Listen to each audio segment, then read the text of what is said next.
หลายปีก่อนในยุคเมโสอเมริกัน ปัจจุบันคือบริเวณเม็กซิโกและอเมริกากลาง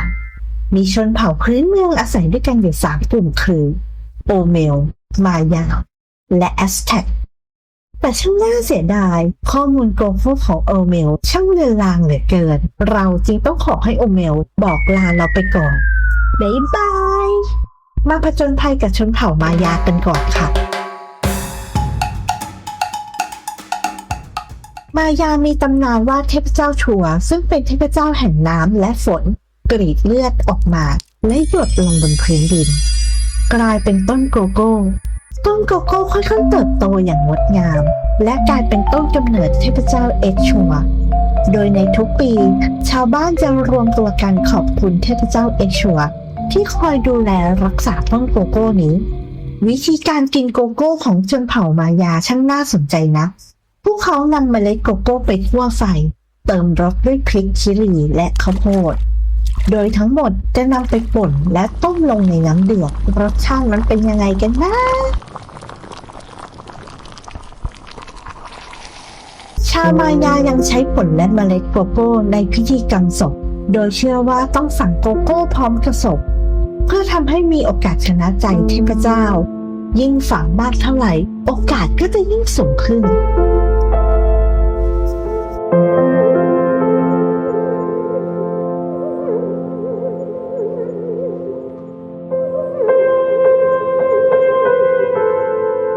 โกโก้ยังใช้เป็นเงินตราได้ด้วยนะกระต่าย1ตัวจะใช้เมล็ดโกโก้8เมล็ดโสเภณีหรือการซื้อบริการทางเพศจะใช้8เมล็ดขึ้นไปหรือตามการเจรจาในขณะที่ทาสจะใช้ถึงมากกว่า100เมล็ด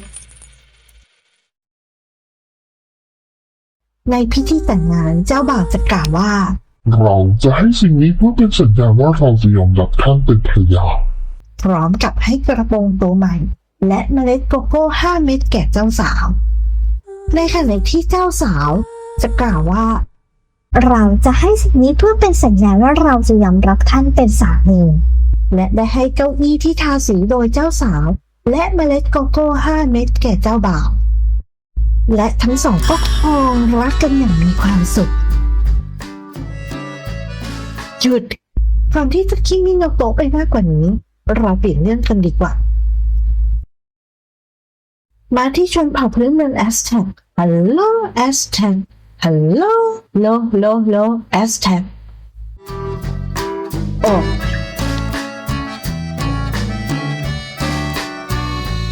อุ๊ยเราเปลี่ยนไปฉากต่อไปกันดีกว่าชนเผ่าพื้นเมืองแอสแท็กเชื่อว่าต้นโกโก้เป็นของขวัญจากเทพเจ้าเคโซโคอาทัสซึ่งเป็นเทพเจ้าแห่งสายลมและฝนแบ่งปันเมล็ดโกโก้นี้ให้กับโลกมนุษย์แต่นั่นก็ทำให้เขาถูกเทพเจ้าองค์อื่นประณาม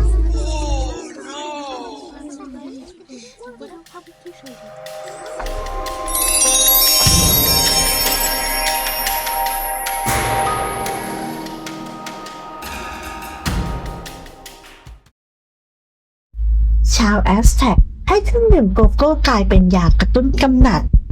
และให้ดื่มเฉพาะผู้ชายเท่านั้น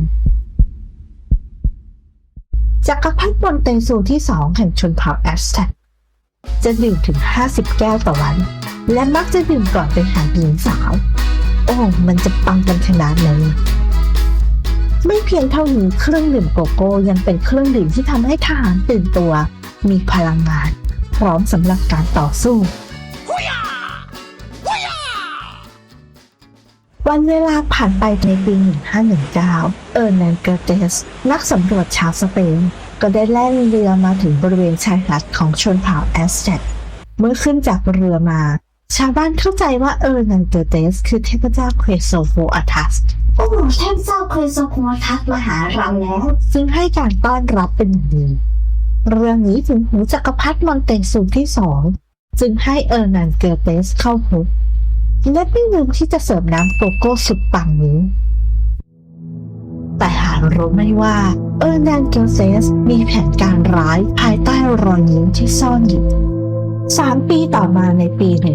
1921 นันเกอร์เตสก็ทำแผนการร้ายนั้นสำเร็จคือการยึดอำนาจจักรพรรดิวันไตสูที่2นันเกอร์เตสนำทองคำทรัพยากรอื่นๆและเงินที่จะนำผลและเมล็ดโกโก้สุดปังนี้กลับไปยังสเปนแต่เมื่อเข้าสู่สเปนได้ถูกเปลี่ยนรูปลักษณ์กลายเป็นยารักษาโรคโดยเชื่อว่าเป็นยารักษาอาการปวดท้องยาระบายรักษาโรคหวัดแต่ด้วยรสชาติที่ขมนั้นจึงเริ่มมีการปรุงแต่งรสด้วยน้ำผึ้งน้ำตาลปรุงแต่งกลิ่นด้วยดอกมะลิอัมพันธ์สีเทาหรือที่รู้จักกันว่าอ้วกวานโดยเครื่องดื่มนี้นิยมมากในชนชั้นสูงและเผยแพร่ไปทั่วยุโรปแต่เรื่องน่าเศร้าก็เกิดขึ้นในศตวรรษที่ 18 เกิดโรคฮิสเทเรียในผู้หญิงมีอาการนอนไม่หลับจิตเวชขี้หงุดหงิดวิตกกังวลเป็นลมง่ายและชอบมีเพศสัมพันธ์โดยหมอเชื่อว่าทั้งหมดที่เกิดขึ้นนี้เกิดจากเธอนั้นดื่มโกโก้มากเกินไปและวิธีการรักษาก็คือการถอนฟันการช็อตไฟฟ้าและการขังเดี่ยวต่อมาในปี 1828 อูอันราโยฮันเนส ฟานเฮาเทน นักเคมีชาวดัตช์สามารถคิดค้นวิธีการลดขมและแยกเนยโกโก้ออกจากโกโก้โดยทำให้โกโก้มีคุณสมบัติละลายน้ำได้เร็วขึ้น 20 ปีต่อมาในปี 1847 โจเซฟ ฟรายนักทำขนมหวานชาวอังกฤษก็ได้คิดค้นโดยนำเนยโกโก้ผงโกโก้และน้ำตาลผสมเข้าด้วยกันสิ่งนี้ทำให้เกิดช็อกโกแลตแท่งแรกของโลกต่อมาแดเนียล พีเตอร์มีความคิดที่จะทำช็อกโกแลตนมเขาจึงได้นำนมสดผสมลงในช็อกโกแลตจนแล้วจนเล่าเขาก็ทำไม่สำเร็จจนกระทั่งเพื่อนบ้านที่อยู่ติดกันของเขาเฮนรี่ เนสเล่ได้คิดค้นนมผงสำเร็จเขาจึงขอนมผงจากเพื่อนบ้านมาทำช็อกโกแลตนมและในที่สุดช็อกโกแลตนมก็เกิดขึ้นในปี 1875 โดยเขาใช้ความพยายามถึง 7 ปีเต็มและเรื่องราวของโกโก้ช็อกโกแลตที่เต็มไปด้วยความหลากหลายและยาวนานก็จบลงถ้าชอบอย่าลืมกดไลค์ Subscribe หรือคอมเมนต์เป็นกำลังใจให้เราด้วยนะขอบคุณค่ะอย่าลืมหาเวลาลิ้มรสความอร่อยของโกโก้และช็อกโกแลตทานกันนะกดเลยที่ลิงก์ด้านล่างขอบพระคุณค่ะ